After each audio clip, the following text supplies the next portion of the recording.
మా CEO sir ఈసారి lunch బయట ప్లాన్ చేశారు. కొత్తగూడ సిగ్నల్ నుంచి కొంచెం ముందుకు వస్తే పక్కా లోకల్ ఉంటుంది, ఇక్కడికి వచ్చేసాం.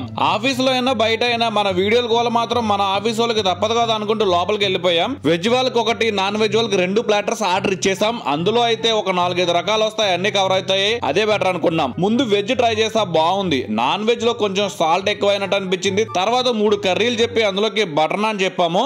గోంగూర chicken, Chettinad chicken, Andhra chicken ఎగురు. గోంగూర చికెన్ అయితే పుల్లగా ఉంది భయ్య. చెట్టినాడు చికెన్, ఆంధ్ర చికెన్ ఎగురులో అయితే బటర్ తట్టించాడు. టేస్ట్ అయితే 2 ఒకేలా అనిపించాయి. తర్వాత పాలకొల్లు పొట్లం బిర్యానీ చెప్పాం. పొట్లం బిర్యానీ అయితే బాగుంది భయ్య, ట్రై చేయొచ్చు. తర్వాత ఫ్రై పీస్ బిర్యానీ చెప్తే అందులో పీసులన్నీ మా వాళ్ళు అవగొట్టారు. ఓన్లీ రైస్ ఉంటే అదే వేసుకున్నా. ఇందులో గీ బాగా తట్టించాడు, కానీ బాగా చప్పగా అనిపించింది. వెజ్ బిర్యానీ కూడా ట్రై చేస్తే చాలా బాగుంది భయ్య. ఇలా ఫుడ్ అంతా కంప్లీట్ చేసి ఈ మాక్టైల్ తాగేసరికి రిలీఫ్ అనిపించింది. లిచ్చీ ఫ్లేవర్ తో ఈ డ్రింక్ అదరగొట్టాడు. చివరికి ఈ స్వీట్ పాన్ తో ముగించాం. బిల్ మొత్తం 13,359 రూపాయలు.